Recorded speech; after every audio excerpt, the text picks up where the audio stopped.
Well, as war intensifies between Hamas and Israel, DDINDIA correspondent Amritpal Singh joins us from Tel Aviv.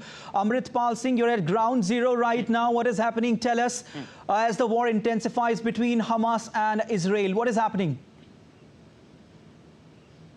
Well, I am right now very close to the Gaza border. I am in the Israeli territory. If I can ask my cameraman to show, this is the point where the army does not allow, the Israeli Defense Forces do not allow anybody to move beyond these areas. As you can see, this looks like a ghost town. In fact, it was quite a settlement here. If I can ask my cameraman to give you signs of destructions on the road, and where rockets were fired on the first very day, and you can see actually signs of destruction here. If I can pick up, these are bullets, actually the shells of the bullets which were fired. Yeah. So active firing took place here. There are many on the road. If I can ask my cameraman to show you. And so it is very close to where they put their military base and are pounding artillery fire into Gaza. So you can see these military vehicles moving right up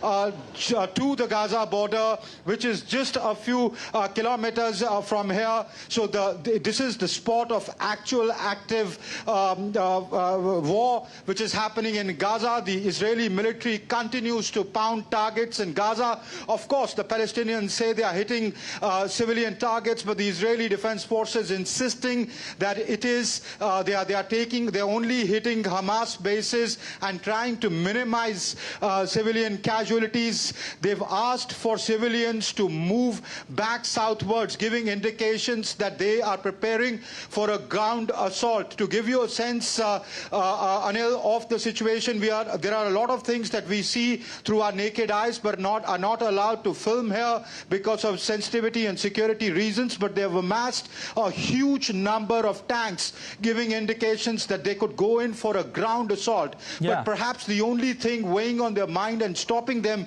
from doing that is that there are hostages that Hamas has taken. In fact, yesterday there were reports that special operation teams had landed within the Gaza Strip to try and locate the targets or locations where the hostages are kept so that they can take the hostages out before they start the ground assault operation. Right now it is the Air Force and the artillery which is pounding Gaza, but before they actually launch a ground assault, they clear the hostages, because Hamas has threatened to start executing the hostages if they try, and if the Israeli army enters with its full might and breaches the Gazan fence. But right now there is rocket firing going on from both sides, and targets being pounded in Gaza Strip. And also Hamas is continuously firing rockets.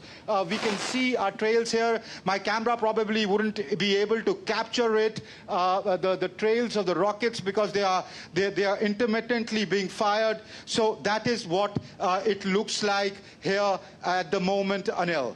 Amritpal, we've also heard that tanks are also being deployed by Israel on the Gaza Strip. How about that? And you just mentioned the ground invasion. How is Israel planning to do the ground invasion, and what is the current update on that?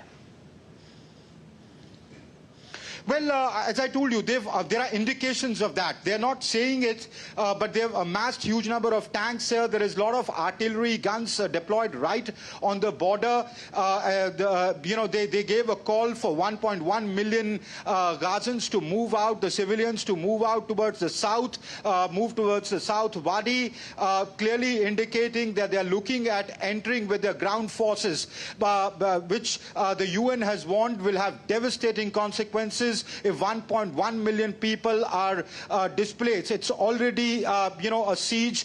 Food, electricity, water supply, internet cut in the Gaza Strip. They are running on the resources that they already have, but there is a complete siege that the Israelis have imposed on the Gaza Strip. Now, as I said, what perhaps is weighing on their mind is that what if Hamas holds true to its word and starts executing the civilians civilians that they have, and also the soldiers they have. The numbers vary, but around 150 plus are the number of captives that they are holding hostage. And what if they start executing them? So I guess it's a war of nerves. As I said yesterday, special operations teams went in. Now these are small teams which go in, do a surgical strike, really get the hostages released. Definitely, in actually a movie sequence. Okay. Now if that happens, it remains to be seen what turn the war takes from here. Certainly. On that note, thank you so much